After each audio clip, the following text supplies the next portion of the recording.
souvenez, pour ceux qui étaient à la Vigile Pascale, que nous avons, au cours de cette longue cérémonie, nous avons confectionné, oui, béni, consacré l'eau baptismale, c'est-à-dire l'eau qui servira à tous les baptêmes au cours de cette année. Et précisément, les actes des apôtres d'aujourd'hui, ce que nous lisons au chapitre 8, nous parlent de ce baptême de l'eunuque éthiopien. Il y a quelques petites choses intéressantes que nous pouvons remarquer. D'abord et avant tout, que cet eunuque éthiopien est un païen, il n'est pas juif, et c'est lui qui va recevoir le baptême.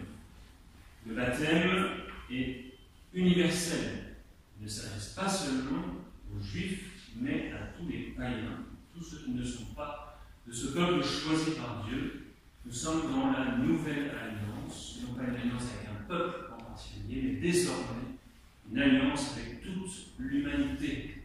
Et toute l'humanité est invitée à croire en Jésus-Christ, le ressuscité, Fils de Dieu, mais évidemment, croire en Jésus, c'est-à-dire croire en sa divinité. Donc, c'est un païen, cet eunuque, et puis, les actes nous disent que c'était un haut fonctionnaire, surintendant des trésors de la reine d'Éthiopie.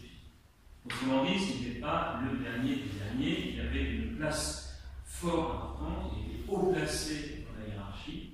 Ce qui nous montre aussi que le baptême, comme nous le disions à l'instant, est bien universel et il s'adresse du plus haut placé dans la société des hommes jusqu'au dernier des derniers. Car en effet, il n'y a plus finalement, comme dirait saint Paul le juif ou le païen, il n'y a plus de grands ou de petits, de gens importants ou pas importants, il y a seulement des enfants de Dieu invités à recevoir le baptême. Il y a un autre point aussi très intéressant dans ce passage des Actes, c'est que l'Éthiopien était tombé, on ne sait pas exactement comment, mais sur l'Écriture sainte. On ne sait pas exactement comment il avait les prophéties d'Isaïe.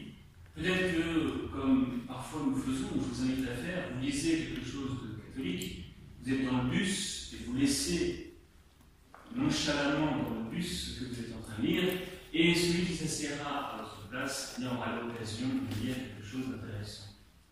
Ça vous fera moins de déchets à la maison, et surtout, c'est la personne qui vous suivra qui lira des choses intéressantes. Donc l'eunuque lit le prophète Isaïe, et il ne comprend pas. Il ne comprend pas, et il dit tout simplement à Philippe, et si personne ne m'explique comment est-ce que je vais pouvoir comprendre.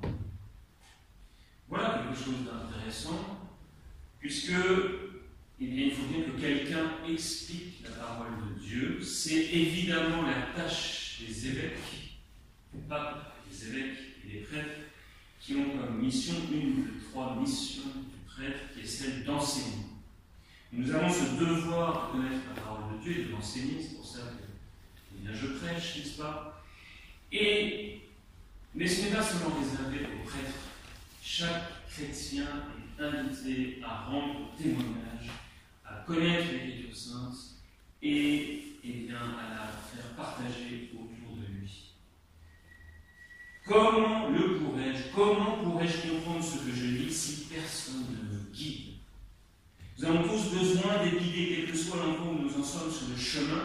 Nous avons toujours besoin de quelqu'un de plus grand, de quelqu'un de plus avancé, que ce soit en âge ou en sagesse, en sainteté, et bien pour entrer dans le mystère de l'Écriture sainte, qui n'est autre que le mystère de Dieu.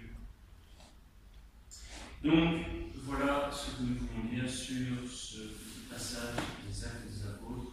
L'universalité du baptême, qui s'adresse véritablement à tous, et puis cette nécessité de la médiation de ceux qui, justement, aident et nous aidons les uns les autres à pénétrer le mystère de Dieu.